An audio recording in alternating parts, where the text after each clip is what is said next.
Goal is I'm going to read a sentence or phrase. I want you to share, do you think is underrated or overrated? Nothing is off limits here. Okay. VO2 testing for people who aren't athletes is invaluable. True or false? VO2 max is excellent for the average person. Not eating or sleeping enough after working out is worse than not working out at all. You got to have sleep and nutrition. Would you say that there's anything super trendy right now? With women's health and exercise, you hear a lot about when to train during the menstrual cycle. And, this is when you can perform because you're at the best based on your hormones. There's no science behind any of it that's out there now. It's really bad. Everyone should wear a glucose monitoring device to gain more personal insights at least once in their life. Welcome to the Rehab podcast, your source for expert insights, breakthrough tech, and business strategies shaping the future of physical therapy. If you care about training smarter, staying strong as you age, or using science to boost your performance, this episode's for you. We're joined by Dr. Todd Schroeder, my former USC professor, director of the Clinical Exercise Research Center, and a leader with 25 plus years of research in performance, recovery, and longevity. His work bridges science and real-world practice, helping clinicians like me deliver better evidence-based care. We dive into why muscle is key to lifelong health, how tech is shaping the future of training, and the biggest mistakes people make when trying to optimize their body. Plus, Todd reveals the most underrated recovery tool, and it's not what you'd expect. If you enjoy this episode, check out our VO2 Max video. Dr. Schroeder breaks down how it impacts your health, how to improve it, and even takes me through the test in his lab to see where I stand. Get ready to learn from one of the best. Welcome, Dr. Todd Schroeder. Dr. Schroeder, thanks for taking the time today to come join us. Yeah. I'm really excited to have you on the podcast. Well, thank you for having me. I know we've been in contact for a bit, and it's great to see what you guys have done and fun to be at the headquarters here. Yeah, you got to check it out today. I know. It's excellent seeing all of you, meeting the new people on board. There's a lot of new faces outside of just Mike Arash and I. It's crazy to think that we met 10 years ago. And what was the joke that you were cracking earlier? How we wanted to film in your lab? Yeah. Well, when you guys started, you came in, you're like, hey, can we film a little bit here on the equipment in my lab? And I'm like, sure, go for it. These guys don't know what they're doing. And, look at you now. Still not fully sure of what we're doing, but have an idea. You got a good team to help you out. That's right. They keep us focused. Yeah. So, I'm excited. There's a lot to cover today. I have like a fun template that we're going to dive into today, and I know that you're the perfect fit for it. But before we get there, I know that Mike Arash and I, we know a lot about you, and I was so pumped that you were able to block time to join us because I'm like, man, he's going to be awesome on camera. But I would love for you to share with our audience who is Dr. Todd Schroeder and how did you even get into this field compared to what it is that you're doing today? Yep. Sounds good. And again, thanks for having me. And I got to start off by saying, I've taught to USC physical therapy students for 25 years. And I know when we have a good one, when I had my volunteer haunted house and I needed scare actors and you stood up and said, I'll help out. And, it goes a long ways, so I appreciate that. And so, here we are. I mean, I've, again, been at USC for 25 years. I'm not a physical therapist. I'm trained as an exercise physiologist. I do a lot of muscle physiology, endocrinology. Over the years, teaching to the physical therapy students, I've also developed a lot of clinical research, and that's my interest, is working with humans. So I've worked in rehab, prehab, performance, all different populations from childhood obesity to master athletes, cancer survivors, and a lot of orthopedic rehabilitation studies. But with that, because I have such a diverse background, and that's kind of the fun of being an exercise physiologist, I get exposed to new things. And I have a lot of companies that come to me that are interested in me kind of trying their products, giving them feedback on it. So it kind of introduced me to technology and new developments in industry. And because of that, I formed my own company called K2 Sciences to work with industry in the development of new products.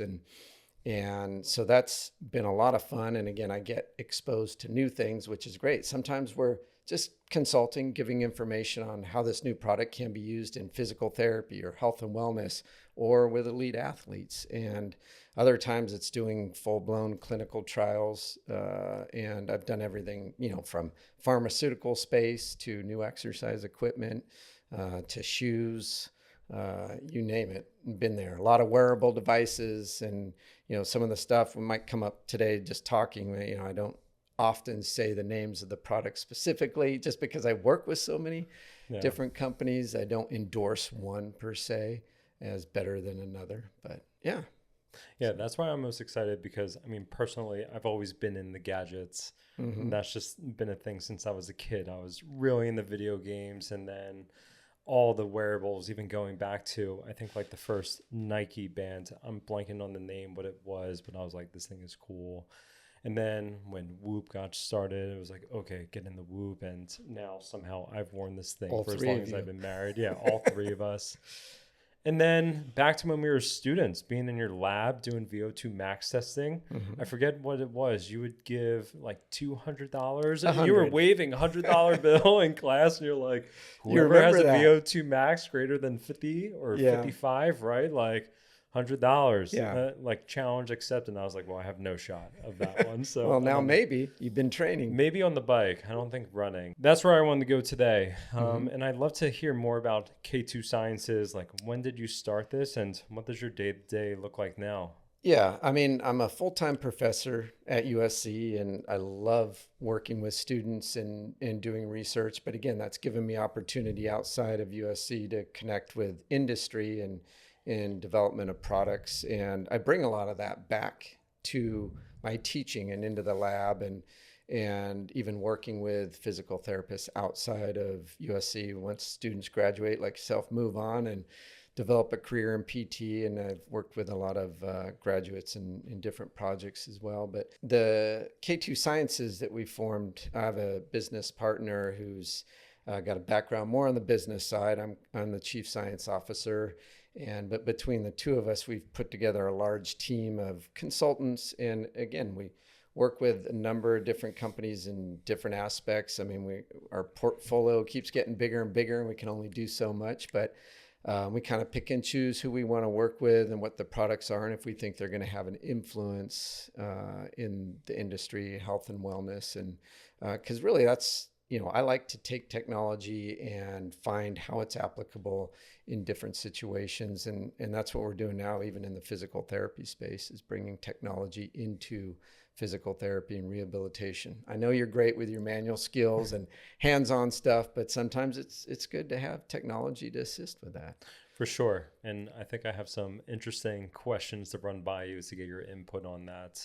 But for our audience, it's a mix of the average Joe, someone that's just interested in health, wellness, fitness. And then there's also a lot of professionals who follow us too.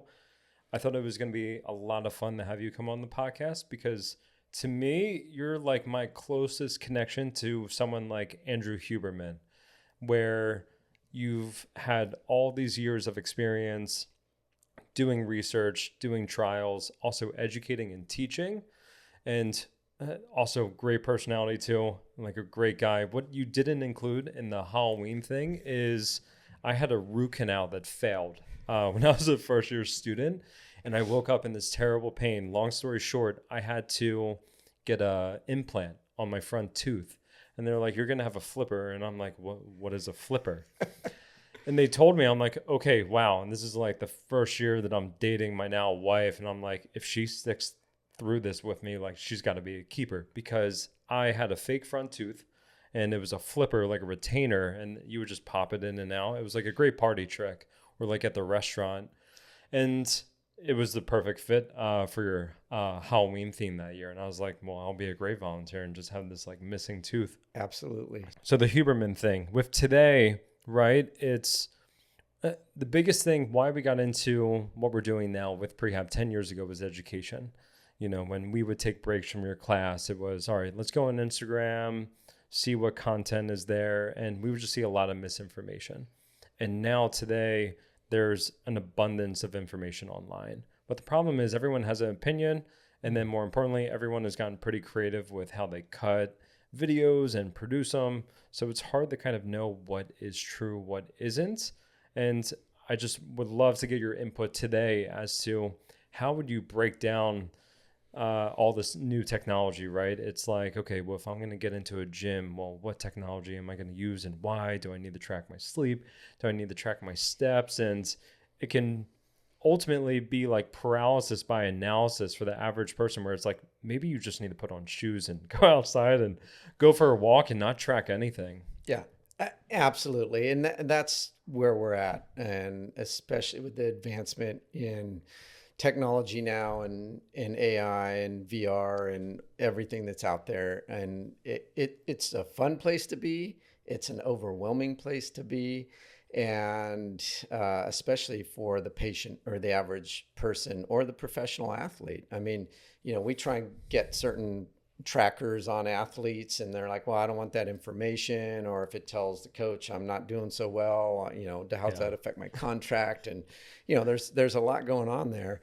But the average person for the most part is interested in what the data tells them. If it's too cumbersome, if it's too hard to use an app, if there's too much data. I mean, I know I had a physical therapist come to me, had force plates, wanted to use them in the clinic and got 600 pieces of information, variables in the output. And he's like, what do I do with it? What does it mean?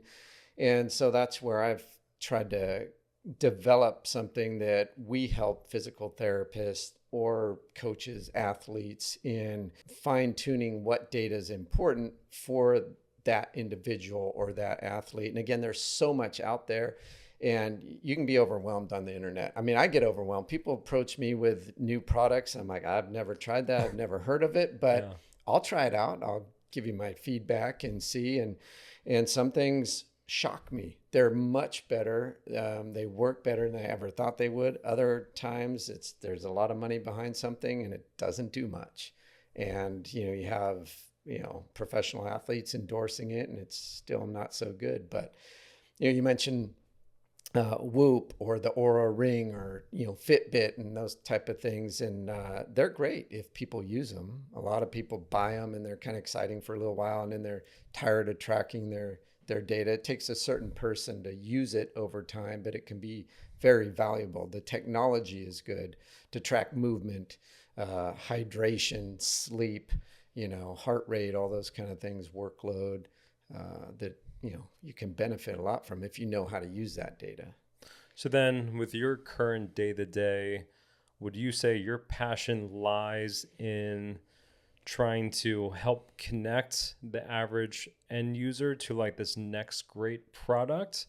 Or are you focused on just trying to help the average person or even the professional just learn how to best leverage technology with what it is their goal is? I mean, it's probably a little of both of that. I mean, my ultimate goal, I love new things in technology, but to apply it to help people, whether it's recover from an injury or just improve their performance. Some people, I tell them, the best thing you can do is just go for a walk. You mentioned put on your shoes and go for a walk. You don't need any technology for that, but they don't do it. How do you get them to do it? Will they, look at their watch and go, oh, hey, okay, I'm getting steps in. And obviously that started early on, the step count thing.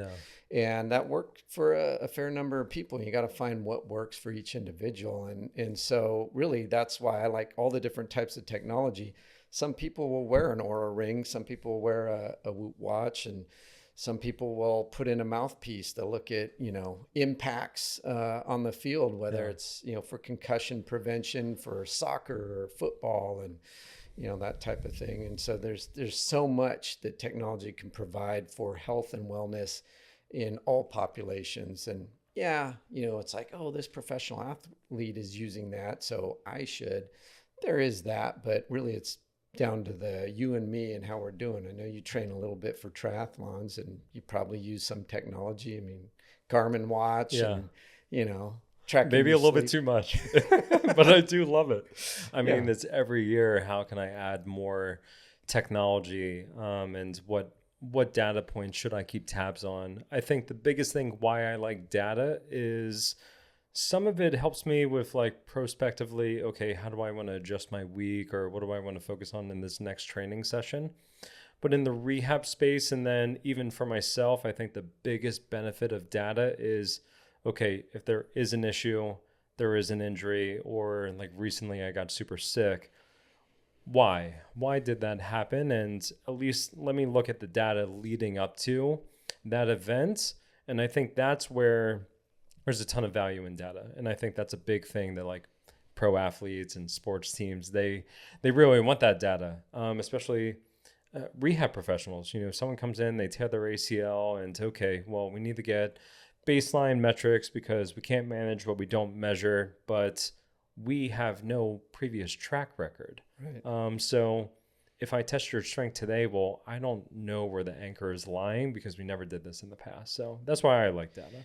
Correct. Well, I'm glad you brought that up because that's something I'm passionate about, and have teamed up with some PTs to do that, where we actually screen all the patients that come into the clinic with some base testing to have baseline on them. And I'm not talking about they've come in with a torn ACL already, but they are in for whatever. It could be strength and conditioning, but we have some baseline data on them. So we know over time, if they do get injured and come back, we have a baseline on them. But, you know, with athletes, you know, super important to track over time, look at overtraining and fatigue, especially in endurance athletes.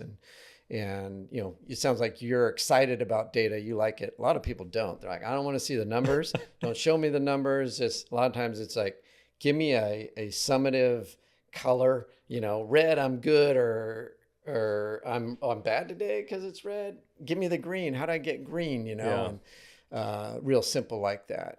And so it's finding that for each individual person. And that's the struggle. And companies struggle with that. Like, how do you make the data digestible? How is it actionable? All the sports teams that say, hey, we've got all this data. Now, how do we use it? How do we implement it into our players? And it's challenging. And there's lots of thoughts out there. Yeah. I think that's a perfect segue for where I want to go. And the goal is to have fun with this. I do want you to put your personal opinion out there. We have to draw a line in the sand somewhere. But it's a matter of how deep do we go with it? Do you not want to share why on it? So nothing is off limits here. Okay. Just your own governor. But the goal is I'm going to read a sentence or phrase, and then I want you to share, do you think it's underrated or overrated? And if so, why? And then, you know, you may catch me off guard and I'm going to be like, oh, I wasn't thinking that. And, you know, let's dive into it. So, Excellent. So with that said, we've talked a lot about technology already, right? But like, for instance, fitness trackers and smartwatches that can track your daily steps and monitor your heart rate are accurate and reliable. Underrated or overrated? I'd say rated, not over or under. They're good. Early on, they weren't so good, but they're very good now and important to use if that's of interest to you. And so, yes, they're accurate. Heart rate, steps, movement, you know, they've gotten smaller. They're more accurate. You know, they're all based with algorithms, but prediction of VO2 max, not so good, just so you know. Yeah, so the VO2 max, that was another one that I had here, where VO2 testing for people who aren't athletes is invaluable. Is that maybe there's another option too, true or false? Which, by the way, when we were students, you guys tortured us for 3 years where we would want a yes or no answer. And every time we got, it depends. So the fact that you hit me with a rated today, I'm like, I should have predicted that. You should have. But I'll give you some solid responses. VO2 max is excellent for the average person. It was used, you know, it's the assessment, the maximum amount of oxygen you can use during exercise, and it represents cardiorespiratory fitness, so how fit you are. And largely it's been used over the years for endurance athletes. The more fit you are, the higher amount of oxygen you can use, and it just kind of predicts performance. Nowadays, they're recognizing because it represents cardiovascular fitness, cardiorespiratory fitness, that it predicts longevity. There was an article in the New York Times earlier this year that talked about that. And so there's a lot of average people now that want to get a VO2 max test because of the representation of health by just getting that test done. Now it's challenging. You got to push yourself. The VO2 max, you're pushing yourself to the physiological maximum to get good data, the response of the lungs, the heart, and use of oxygen in the body. But it's an excellent test. And now I'm getting more and more inquiries for testing. That's something we've added into our sites as well, to provide VO2 max testing to those that aren't elite athletes. And to give everyone some fun insight, 9 years ago, Mike Rosh and I strapped to bikes or treadmills. You got what looks like a gas mask strapped to your face. And then you got Todd over here waving a $100 bill in front of your face saying, I taped it to the mirror in front of you. That's what it was. You taped it. And you're like, who can get it? I would agree. I do think that VO2 max testing is valuable for people who aren't athletes, because I do think it is a great metric to see where your health stands, right? And like Dr. Peter Attia talks about this a lot, where we're always trying to think, where do we want to be in life in the future? And if I'm 34 years old now and I want to be able to lift 100 pounds 20 years from now, well, I better be lifting even more than 100 pounds now easily. And I think the same thing applies for VO2, where for the average person, if they want to be able to travel, that's a big thing when you retire, where I just want to be able to travel, or I want to be able to get up and down with kids, whatever it may be. The more that someone kind of understands what your VO2 max needs to be at that point is important to know, because, let's evaluate your VO2 max now and see where you stand. And if you're just at that now, it's like, well, you got to get to work, because your VO2 max is only going to drop as you get older if you're not doing anything with it. But what I would want to get your opinion on is, especially in the endurance world, okay, VO2 max is good, but then a lot of people hit at it where, if we're looking at a triangle, right, like VO2 max is just the top of the triangle. And there's a time and place to train VO2 max. But if you're doing long distance triathlon, or even if you want your VO2 max to get better, majority of your training should be done at the bottom of the pyramid, where you're doing a lot of base training, but zone 2 training. Right. And it's like Tagacha, he won the Tour de France this year and like crushed everyone. And he talks about how 80% of his time, if not more, is done zone 2 training. Yeah. So what are your thoughts on that? Yeah. And, zone 2 training is something that's out in the media, and a lot of people come to me, oh, I'm supposed to be doing zone 2 training. And I'm like, well, that's great. You burn a significant amount of fat in zone 2 training too, if that's your goal, but it helps, based on zone 2, we're talking about where you are in your heart rate zone. And I always tell people that's great, but you need to push into that zone 3, zone 4. And that's kind of where high intensity interval training, or HIIT training, came out of, was having high intensity bursts into what's considered long, slow distance training. And, it will improve VO2 max. And that's one part of the equation. But the other is, what is your lactate threshold relative to your VO2 max? The average person, it might be a lactate threshold of 65% of their VO2 max, regardless of whatever their VO2 max is. You train, your VO2 max goes up, but the goal is to also push that lactate threshold up. And if you can get it closer towards 90% of your VO2 max, then you can operate at a faster pace over a longer period of time. So your performance goes up, and that's the advantage. And that's why pushing out of the zone 2 for training is important, to help elevate your lactate threshold so that you can, at least in the performance realm, do more. And I would agree with that too. I've been doing endurance training now for 3.5 years. And I would say I have found the most benefits to feel faster and feel like I can go faster for longer, as long as I am consistently doing like that threshold training, that zone 3, zone 4, while also doing enough zone 2 training. We can't forget about zone 2. it's a common cliche. You just can't swing the pendulum too far in either direction. Everything is important. But yeah, all right, that's good. I like that. All right, here's a good one. Overrated or underrated? 3 sets of 10 is an effective exercise plan. I'm going to say overrated, but there's a base for that. And because you need to adjust for the goals of the individual. But 3 sets of 10 works for a lot of people.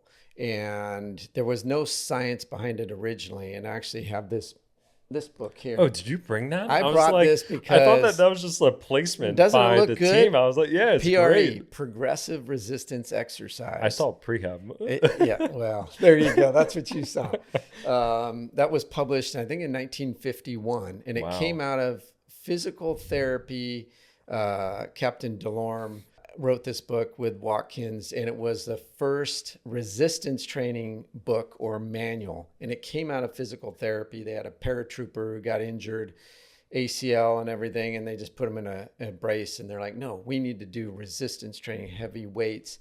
And so they documented that, and they show all these great, you got to take a look at it, exercises. But, exercise has been around for thousands of years, moving rocks and stones for building muscle. But to do it in a way, and this is the basis for 3 sets of 10. And why did they do that? They just thought it was good.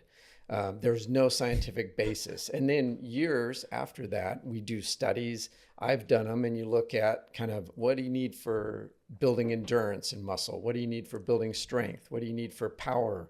What do you need for hypertrophy?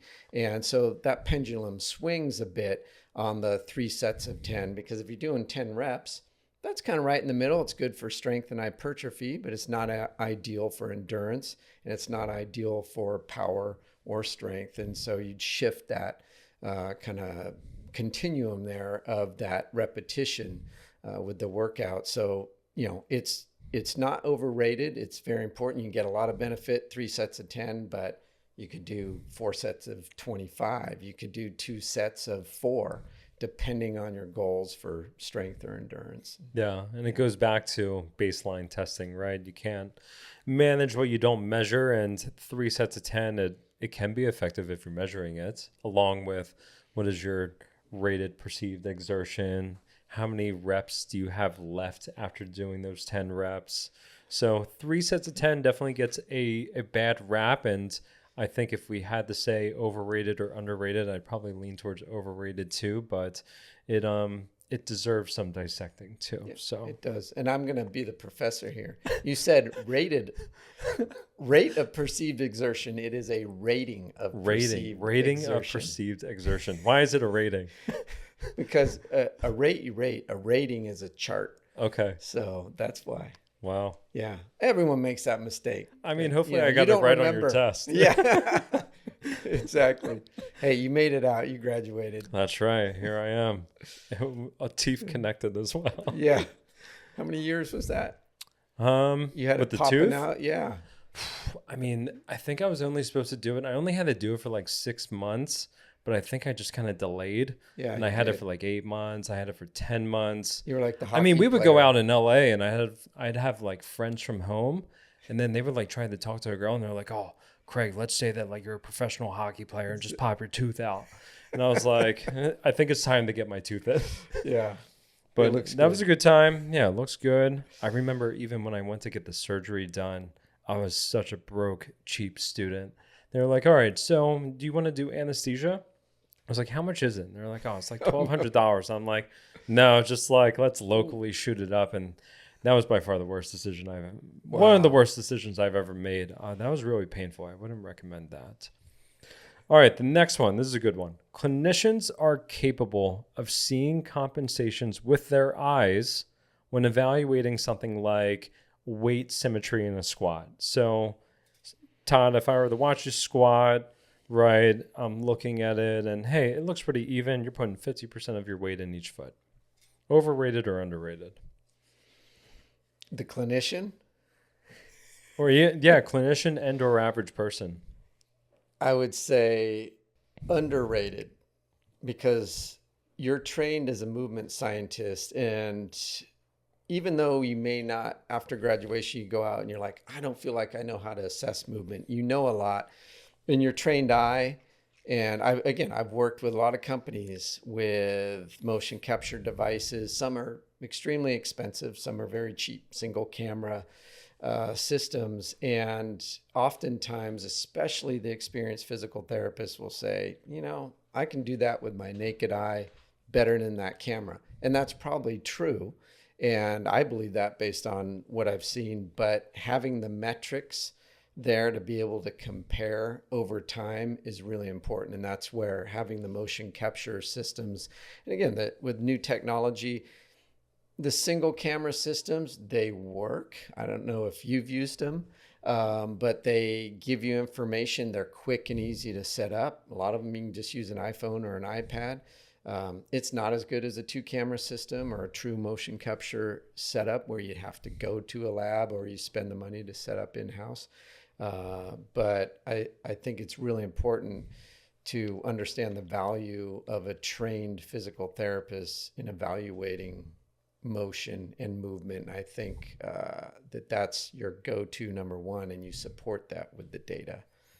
I thought that you were going to go the other way. And I was thinking, maybe I'm just thinking of edge cases, but like Dr. Susan Sigward, right, has done a lot of ACL research at SC, and we've just been exposed to it. But, I think it's maybe I'm bringing up the edge cases of when people are injured or people had like surgery or they're rehabbing.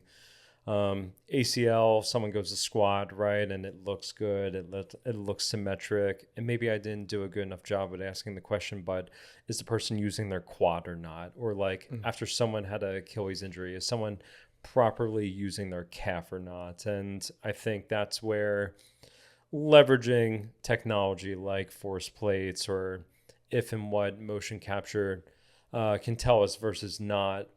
There's some of those edge cases where, hey, we think we know what we're seeing, but also sometimes it's not painting the full picture. Yeah.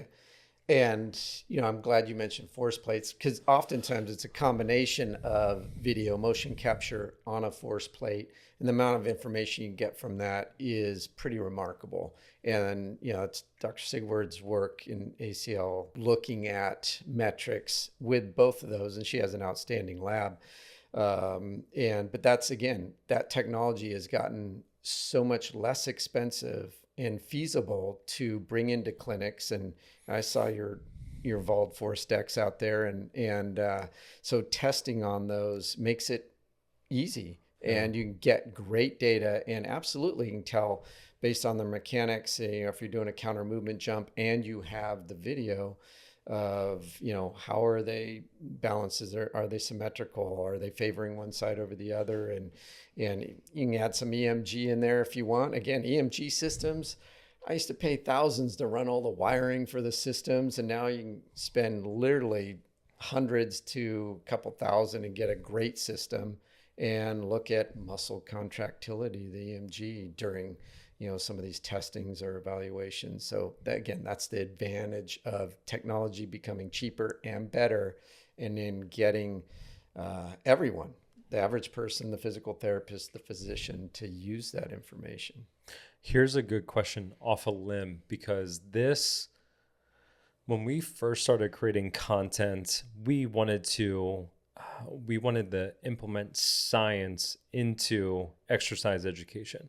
We felt like that's what was missing. This guy, he looks jacked. He is jacked on social media. He's telling people what to do because it's good for this muscle. But it was like, I don't know about that.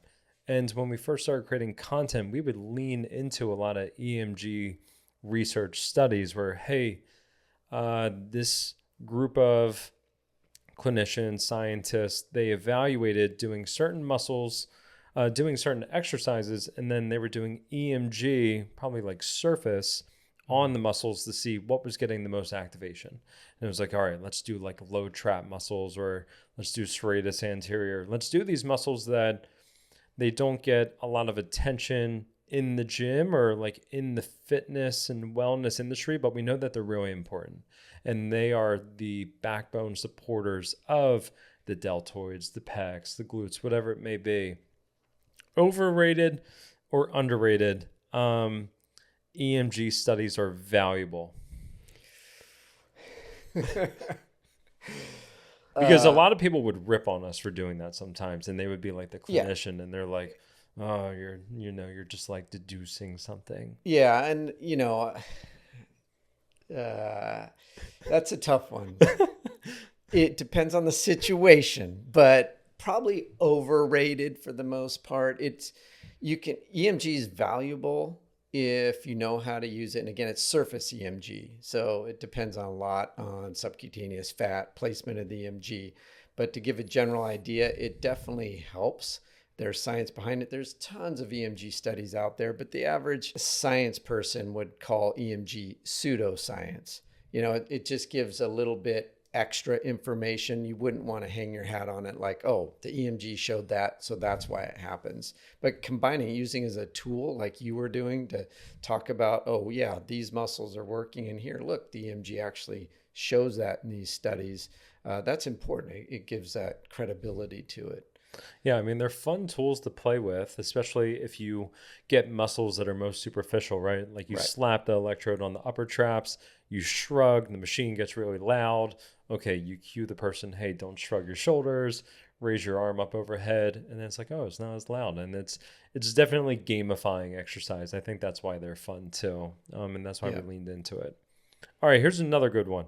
We've talked a little bit about this. Motion tracking technology that can analyze movements and give you feedback can be effective as a physical therapist in person treating you.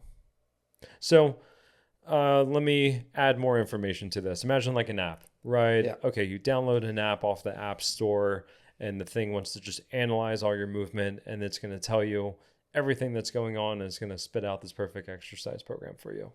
As good as a PT in person. Some of them, yes, absolutely. But again, it's how will the PT use that information? And how will they communicate that information to the patient? Maybe they don't. Maybe they just collect it. But a lot of times the patient wants to know, hey, why are you doing that? And what does it mean? And how do you communicate that? That's challenging. But there is a lot of good technology that physical therapists can use to track motion, movement in general, forces, all that, and use that with their own knowledge and what they see to advance the patient in their rehabilitation or in their prevention of injury or in their performance. What about the average person that is trying to just use that technology and rely on software to tell them what to do? Do you think we're there yet? We're on the cusp. And again, because of AI and how technology is being used and it can learn, there are companies developing. I mean, I don't know if it's going to replace physical therapists, but watch out. Some people think it might.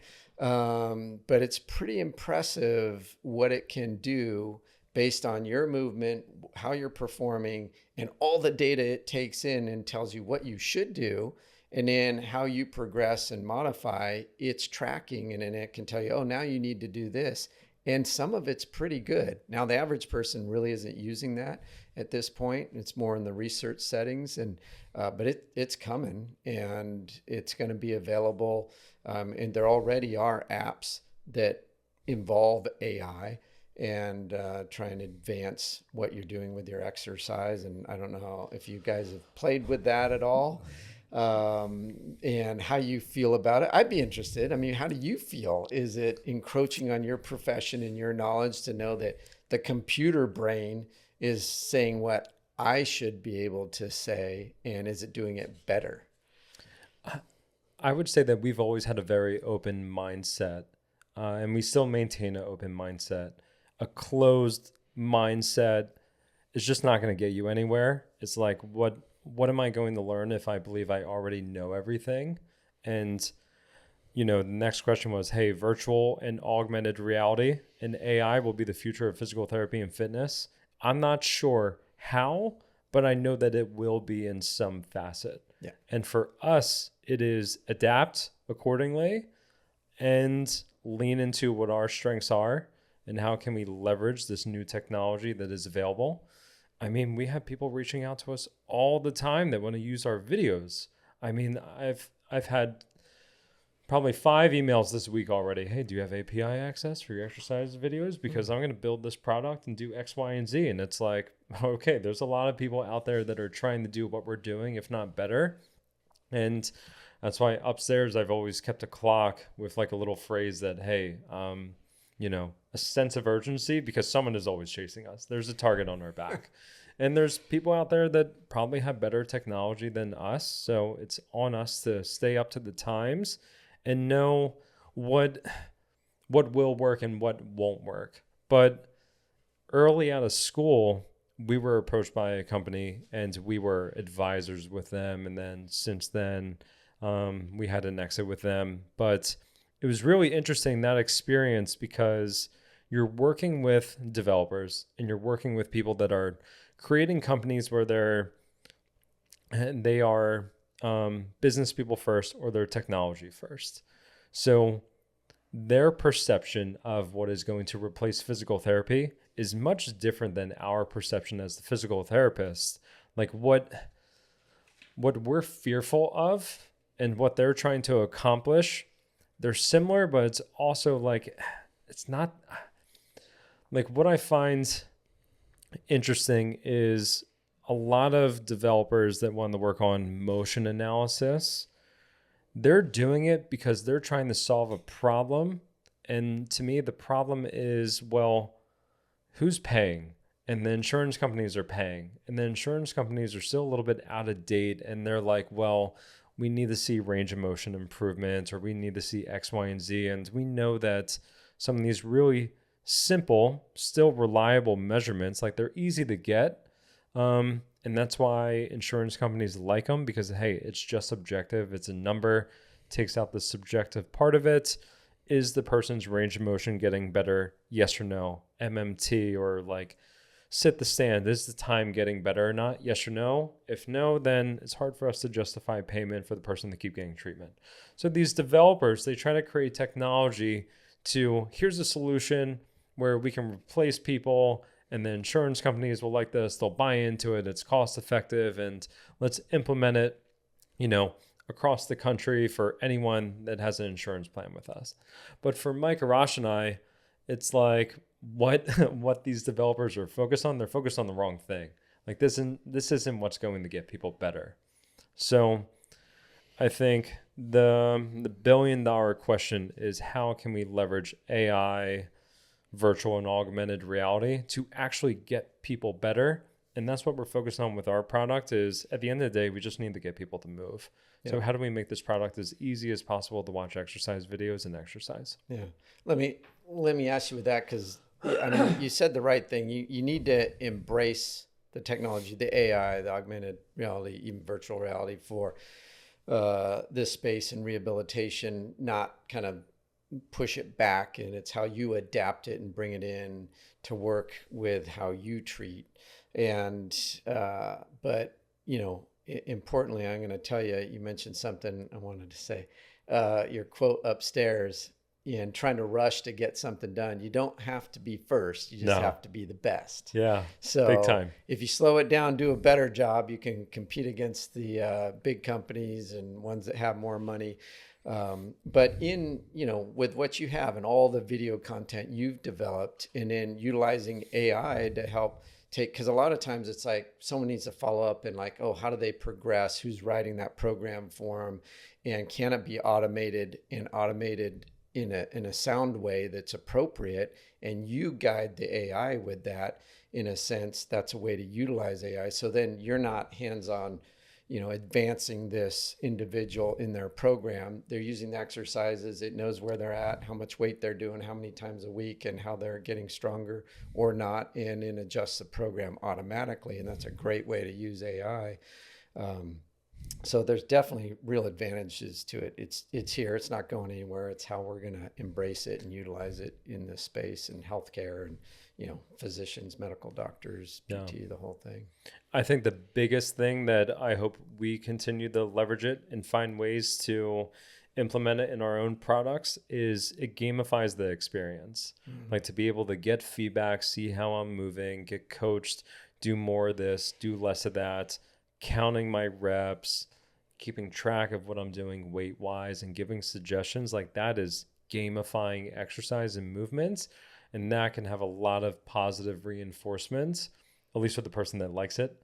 And then having the option to turn it on and off. And then I think you're providing to consumers, hey, you have this available there if you want it and you need it. You can also just kind of opt out of it if you just like old-fashioned exercise.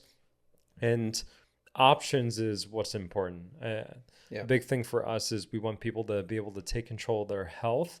And, you need an option in order to get that started. And I think the more options that people have, the more likely people are going to be successful with taking control of their health. Yep.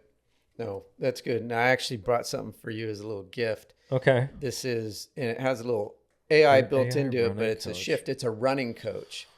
Now, you obviously do some running with your triathlon a little training, bit, correct? So I'd be interested to have you try that and just see it. You wear a sensor on your shoe and like a heart rate monitor, one on your chest, and it tells you based on your running how to improve your performance. And it will coach a novice individual on how to run properly, and an advanced knowledgeable runner how to kind of tweak their gait, stride, frequency, rate, all that stuff. So it's kind of fun. And you know me too well. You had me at the gadget. So wrist wearables can accurately track your sleep, including things like your sleep patterns and sleep stages. Yes. Not overrated. Not overrated. Okay. Yeah. And again, it's one of those things, I'd say underrated, because it's gathering that data and then how it's used, but they're very good at it. I mean, the technology is great to monitor that.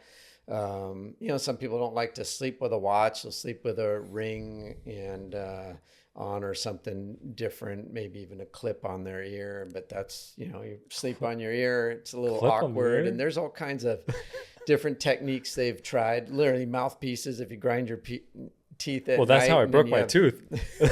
Grinding. I'm so stressed from grad school. Broke my damn root canal. We didn't stress you out. Not you. There.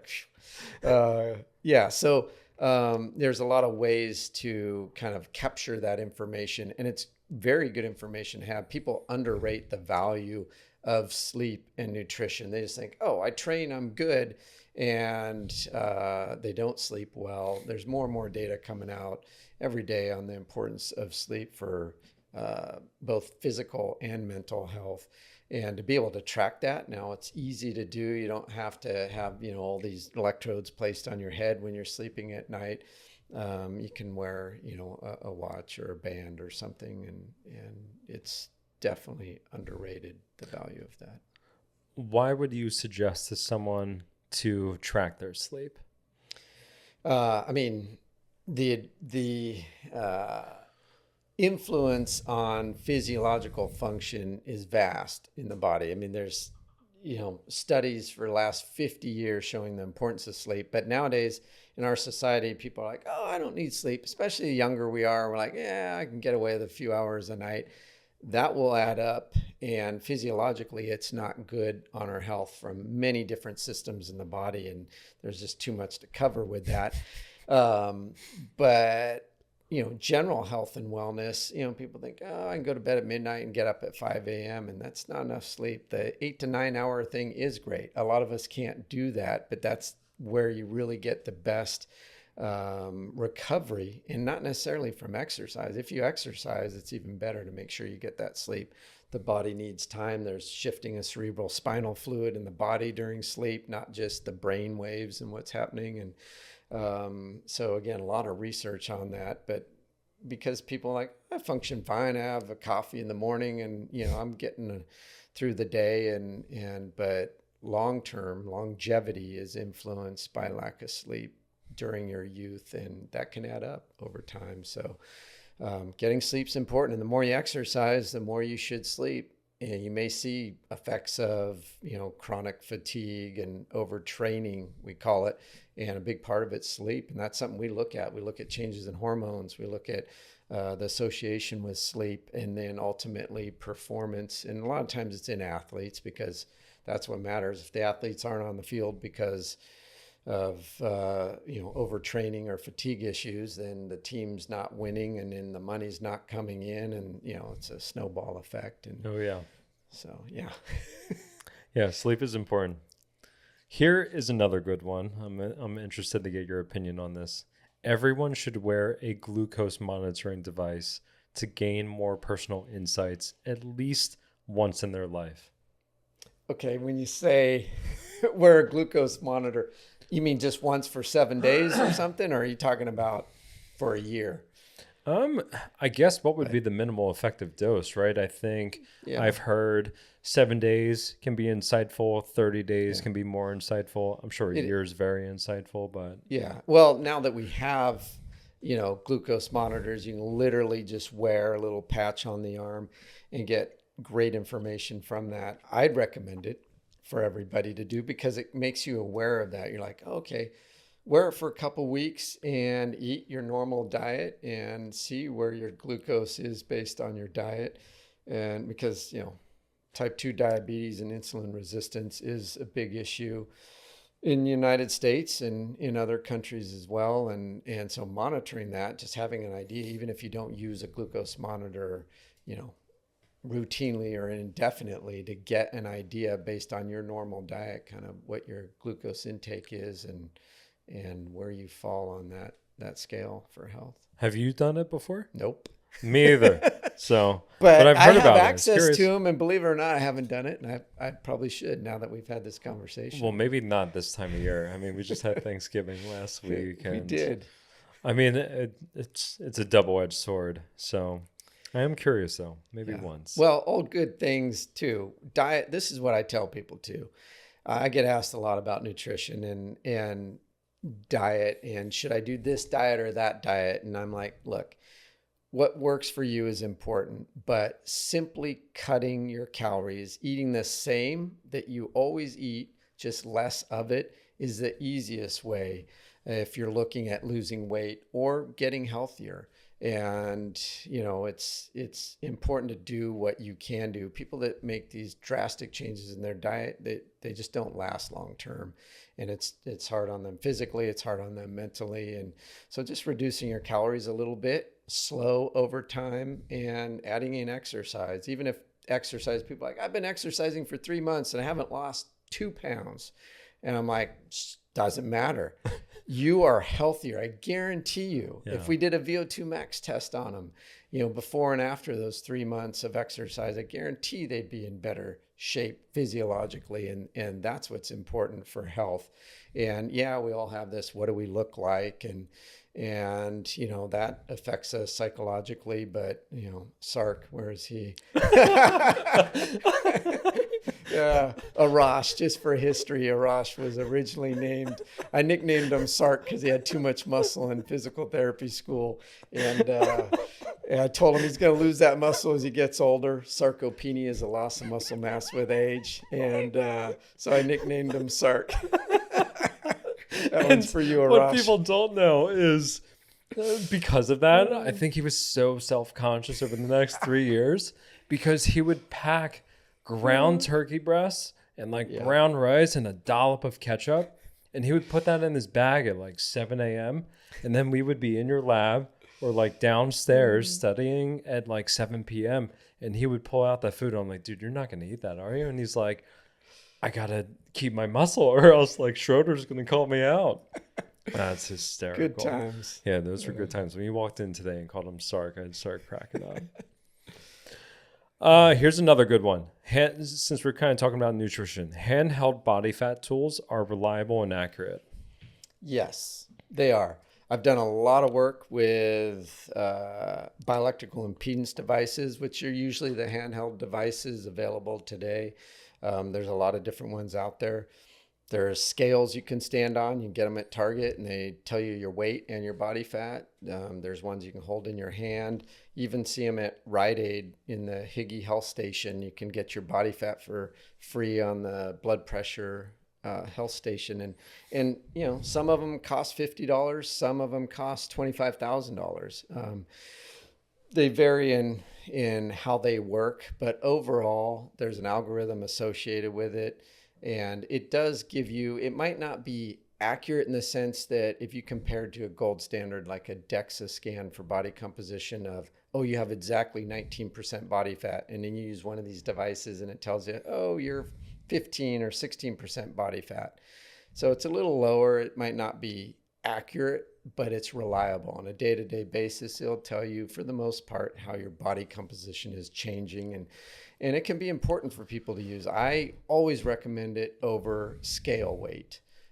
Just because if someone's trying to change their body composition and weight or lose body fat and they're like, I'm not changing weight. I'm all, well, you might have gained muscle and lost fat, and so your weight's not going to change. But seeing what your body composition has done is important. And so they can be very effective. I recommend them for people and to use, and especially if they're tracking their body composition or weight. Yeah, I would agree.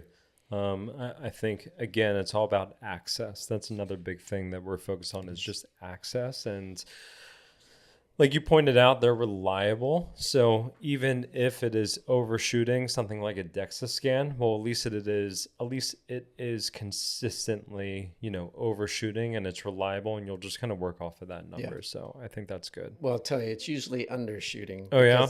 I'll have bodybuilders come in that say, yeah, I'm 4% body fat. And they get on the DEXA and they're 7.5% body fat. And they're like, no way, it's wrong. I'm like, well, this is the gold standard, but whatever you were using is probably not right. And, a lot of the algorithms that are developed for devices tell you have a little less body fat than you probably really do. No. Because then you'll like it. You'll recommend it. It's a business. If you're selling a device and you have something that someone likes, they're going to tell someone else and they're going to buy it. So you don't want to tell them, you're fatter than you think you are, and that thing sucks, and they'll throw it out, and they're not going to tell someone else to buy it. So, think of the business aspects of, this. Very true. It all makes sense now. Here's another good one. Only doing cardio will still keep you healthy as you get older. Oh, where's Sark now? So again, here it comes. Sarcopenia, the loss of muscle mass with age. I'm a relatively thin guy, so I was going to say, you still look the same that you did 10 years ago. Maybe I haven't lost muscle mass. I do a good job trying to maintain it. But as we get older, we lose muscle. Even if we work out hard, we use weights, we're still, the way things happen with hormones and metabolism, we lose muscle, and that's where sarcopenia, the term, comes in. So it's very important as we age to make sure we don't just do cardio. Cardio is great for cardiovascular health, but we have to maintain our muscle mass as we get older for many reasons. Number one is function. We've got to be strong enough to get up out of a chair. How many older people have trouble getting out of a chair because they don't have leg strength? And so maintaining muscle mass is very important just to maintain balance and function as we get older. And it is important to have aerobic or endurance training as well for cardiovascular health, but we can't forget as we get older to maintain health by being involved in a resistance training or weight training program to kind of help with strength and prevent the loss of muscle mass. I know that you've done a lot of research in your lab, especially in exercise physiology. I'm curious to get your input on this. I forget who tried to make it popular. I think it was like a thing during COVID, especially, or when people were doing like a lot of remote traveling and working, but just trying to find like this minimal effective dose of resistance exercise. Like, hey, if you work from home and you're at your desk most of the day, at least find a moment to like just do one set or two sets until fatigue of like a goblet squat, and just get as exhausted as you can. And if you do nothing else that day, at least that's still effective. Like, what have you seen or found, or what would you call BS on when it comes to what is like the minimal effective dose to maintain strength? Yeah, I'd say there's no minimal effective dose, because if you're doing anything, it's going to be good. And if it's just body weight squats at your desk and you do 10 of those a day is better than doing nothing. So defining like what is the goal of that minimal effective dose is the big thing. And, to build muscle, that's challenging. You've got to put in the work. Muscle, maintaining it is not as hard. You can do isometrics and stuff while you're sitting at your desk and contract the muscle, and that will help maintain muscle mass. But to build muscle, you've got to put in the work. Doing a couple sets of one exercise probably isn't going to build muscle. It'll maintain it, but not likely build it. That leads into a lot of the research I've done too. People are lazy inherently. They want a pill that will do what exercise does. And I've done a lot of work with steroid hormones and research, and it's become a multi-billion-dollar industry after about year 2000, primarily in men, but also in women. And because it's taking testosterone as androgen therapy, can be effective at maintaining or building muscle mass in older adults. And in women, it helps protect muscle mass as well, but it's very protective of bone mass. So it can be effective for both men and women, but that's abused. They get more than they should from their doctor because hey, I'm getting bigger. And, a lot of the studies we've done are focused on improving health, not making bodybuilders. So we show improvements in activities of daily living in older adults and function. And yeah, they'll lose fat and they gain muscle, but you don't go, oh, they look like a bodybuilder. Yeah. But you combine that with exercise, and we don't need research to know if you take an androgen or a steroid like testosterone and you work out, lift weights, the combined effort there is additive, and you're going to get bigger, stronger muscles.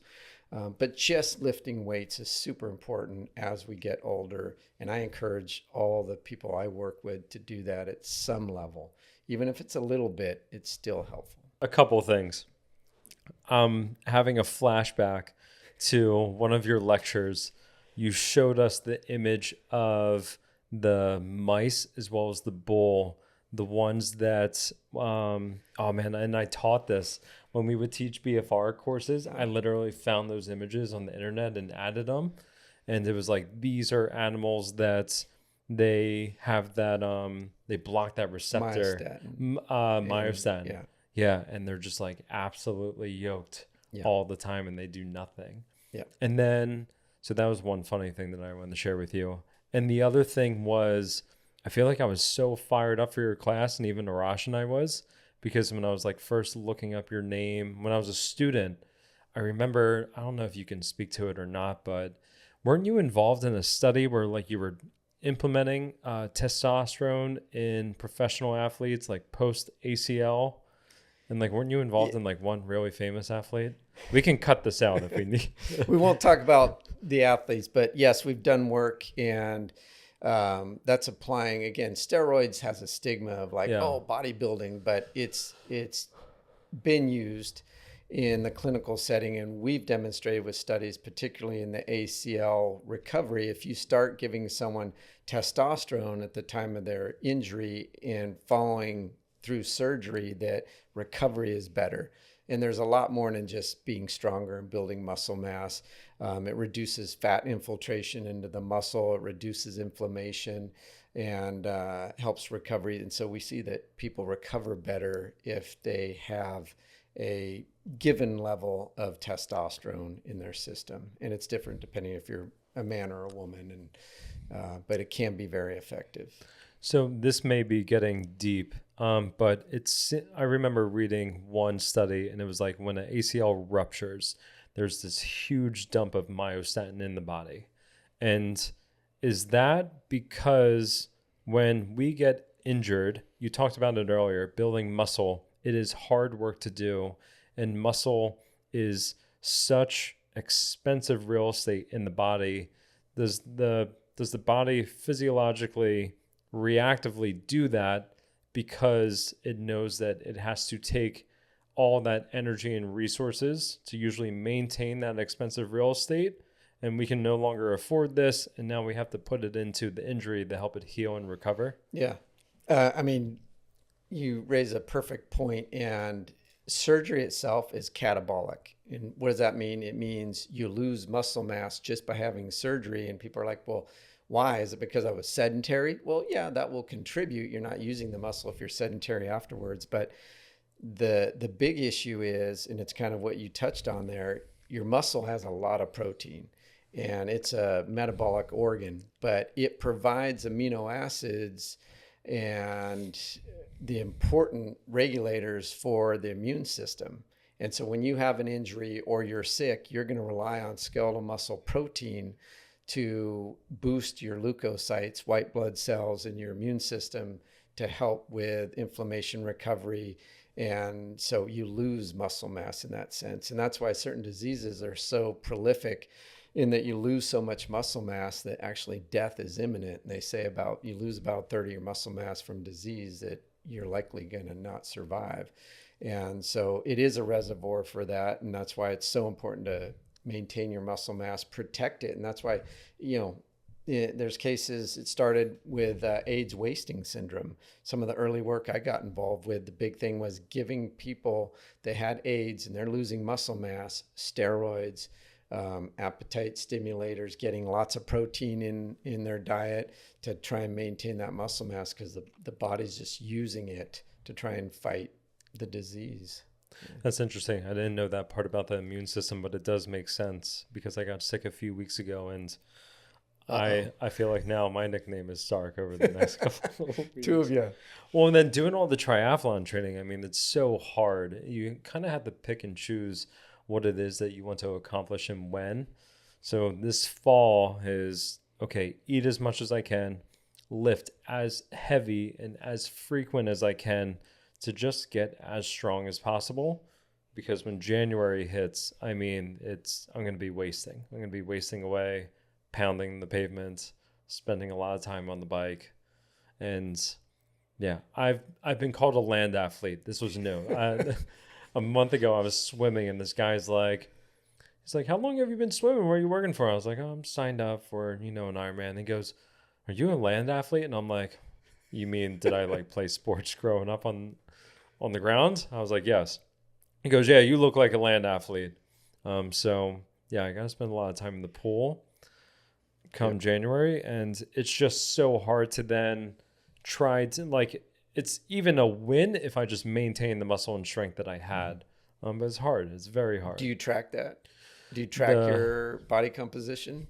Well, I have a scale. Phases? I have a scale that clearly I liked, that I picked because it gave me good numbers. And yeah, I think that's why I really enjoy the Garmin. Mm-hmm. I really enjoy the Whoop.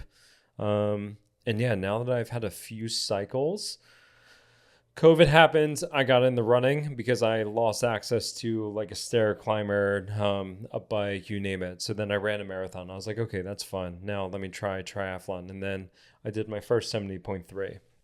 And then, okay, I did it. Now let me do it faster and let me get better at it. So then I did my second 70.3 this past May.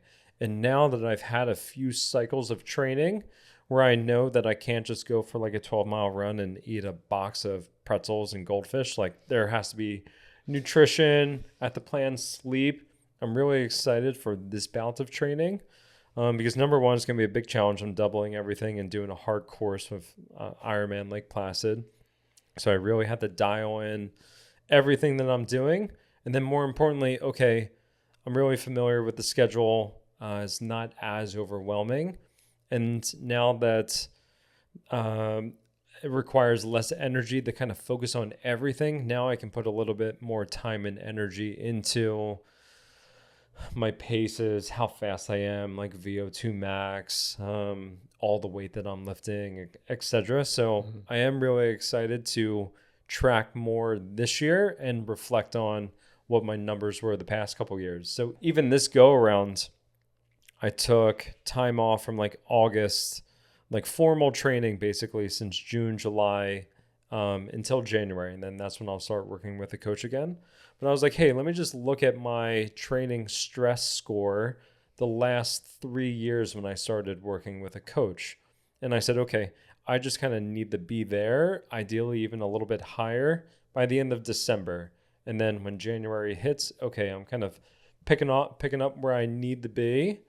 So that I decrease the risk of injury and, decrease the risk of overtraining. So, yeah, and I want to do the VO2 max testing. So I know I've been trying to connect with Jason and you. So, you haven't done a VO2 max test yet? Been a while. No, I haven't done one recently, and I meant to do it over the summer because right after Ironman St. George, Jackie and I, we went backpacking and we did Tour de Mont Blanc. So I walked like 80 miles in 10 days with a 40-pound pack. And I'm like, all right, I'm light. I'm feeling strong.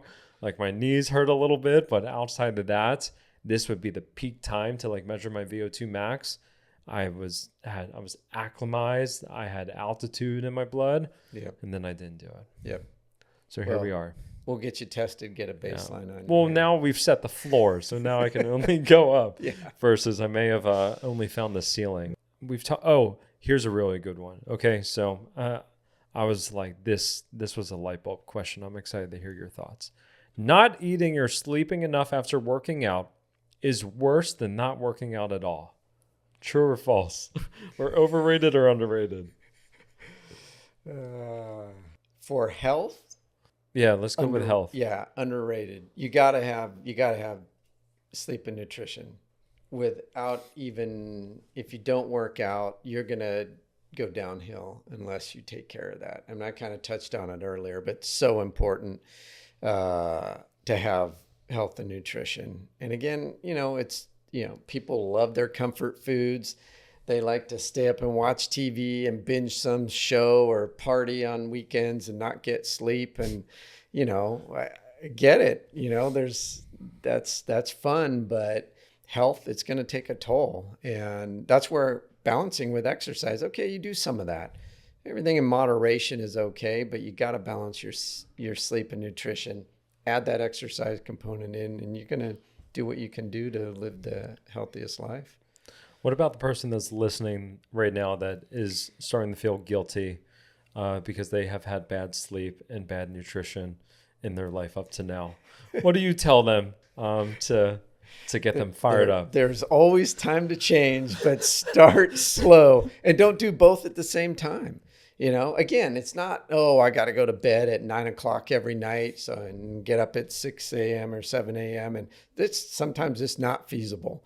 People have kids or dogs or, deadlines and work they do at home. And, but you got to try to make an effort, chip at it slowly. If you normally go to bed at midnight, try going to bed at 11:30 or 11 and work with that. And nutrition, same thing. Like I said, just small changes is really important because you won't stay with it if it's too drastic.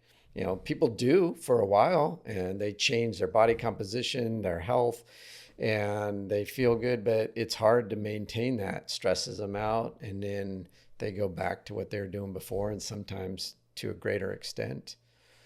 Marginal gains. Yeah. Just 1% better every single day, even if it's a 0.5%, it is progress. Yeah. And progress is how you get momentum, and momentum is how you build habits. Yeah. Well, it's like that famous line, slow is smooth and smooth is fast, right? So just take it easy, smooth it out. Yeah.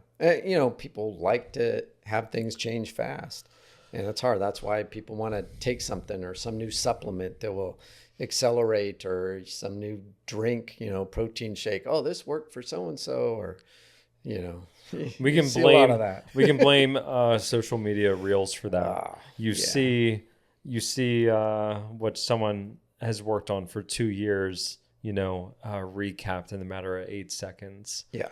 So we did that to ourselves. They are fun to watch though. Yeah. You've talked a little bit about, your passion now and what it is that you're doing day to day. And we've talked about, hey, what maybe the future will be, but would you say that there's anything super trendy right now, or what everyone should kind of keep their eyes out on going into 2025 with it around the corner from like a tech, health, fitness, rehab point of view?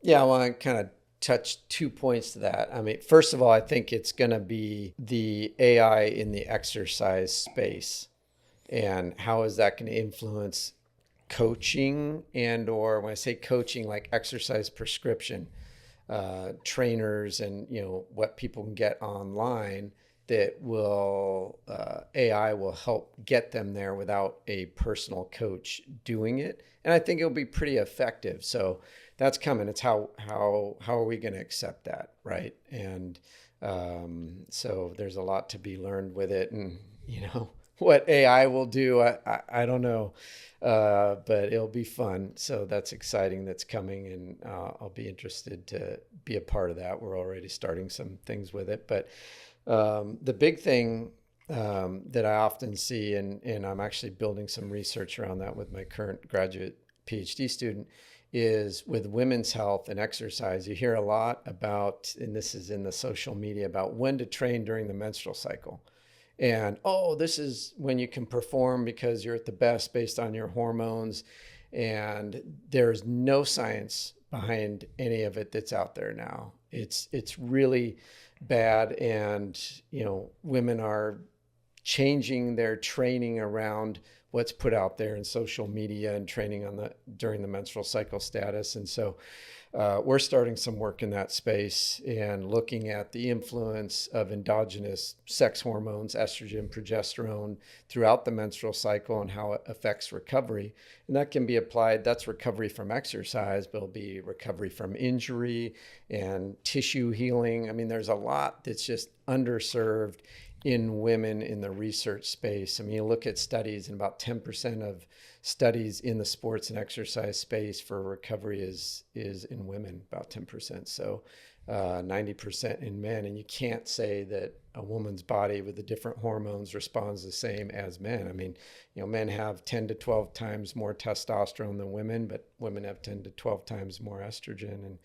And so very different responses to metabolism and healing and recovery. And so I think that's an important area. I've dabbled in it in research over the years, but now we're starting to do a lot more. We've gotten some funding support from some industry partners to even do some of that work. I was going to say, why do you think we are where we are with that demographic being underserved? Is it just there hasn't been an interest in funding? Because I mean, there's plenty of politics to it, I know. And yeah, I mean, I think a lot of it is stemmed from sports where you have a lot of money in male sports. And so they want to know what's happening with the athlete, and that trickles down to the average person. There's just a lot less spent in women's sports on research, but in research in general. I mean, some of the first work I started doing was looking at bone density in young women and exercise. And because we build bone density with resistance training as we're young, that's important to help offset osteoporosis. If osteoporosis occurs 5 times more likely in women than men, so there's focus there. But again, the training, it just hasn't been there for exercise. And, women that play sports and, they're having their menstrual cycles, and certain estrogen levels can affect things. Estrogen's anabolic, and it can affect psychological state, physical state, how you heal, how you perform. And so maybe there's an optimal time for performance. If you're an Olympic athlete, that can have a very, grave, influence on your performance, based on that. So understanding it's super important to be able to help women. And then also just for training, if they're feeling bad because of the hormones and how it affects, it might make sense. So we need to know more. Yeah, I mean, what was amazing to see this year was the progress made with a league like the WNBA. You have polarizing players coming out of college that have they have social media followings, right? It's like what social media has done. These platforms like Instagram and TikTok, they have democratized power. Before it was, do you have capital? Do you have influence just from whatever the label may be, or like the setting that you're put into when you're born? And now social media has completely democratized the ability to have influence. And I think we'll continue to see more marketing dollars, more awareness come to these women's professional leagues. And I think you hit it on a nail where it's like, hey, just there has to be more money that flows into these leagues, which will ultimately, drive interest to fund studies as to, okay, well, how can we better support these athletes and these women? So it's definitely fun to see. The sky is the limit for female sports, in my opinion. Yeah. Well, even with the Olympics, I mean, we saw now we finally had 50% women, 50% men in the Olympics. And So right there should show you we need to focus on, the research and the information around women's health and exercise and athletics and performance. Yeah. It's awesome. Todd Schroeder, Dr. Schroeder. What else would you want to leave our audience with today? This has been awesome. I really enjoyed having you on. You caught me by surprise with some of your responses, but yeah, what else would you want to share with the Rehab audience? Because you helped build it. So yeah, well, I'm just impressed you still remember some of the lecture material you were bringing up there in our talks. And I remembered your tooth, but I didn't want to bring that up. You did, so that's great. And but again, it's a space I'm passionate about in health and wellness, and love technology and being able to combine that, and knowing that every year it's just exponential in the growth in technology, and it's getting cheaper, it's getting better. We're going to see more of it. And then really to, the audience and those, maybe you're an athlete, maybe you're, just the average person and you don't like technology. You might find something though that motivates you. And if it motivates you to do exercise and stay healthy, use it. You don't have to use all of it. You don't have to try all of it, but see what works for you. Or if you have a friend that said, yeah, I really like this, try it and see. And if it motivates you, whether it's tracking nutrition or, body composition or performance or, the volume load you're doing with your training. I mean, there's just lots that you can do with technology. And steps, sleep, yep. 3 sets of 10. I mean, we covered a lot today. Todd, all right. It was awesome. Yep. Appreciate you, sharing your wisdom, time, and knowledge with us. It caught me off guard with a few things today. And yeah, I know that everyone's going to love this. So thank you. Well, thank you. Great to be back with the gang. Sorry. Todd, how can people get connected with you? That's if you want them to get connected with you. Sure. Yeah. I mean, I can be reached through my position at USC, and that through emails easy, eschrode@usc.edu, or through my private company, K2 Sciences. You can look up k2sciences.com and reach me through that. Nice. We'll add all that good info to the show notes, and yeah, we got to connect after this because now we got to test my VO2 max. We do. Yeah. I owe you that. Awesome. Thanks, Todd. Okay. Thank you.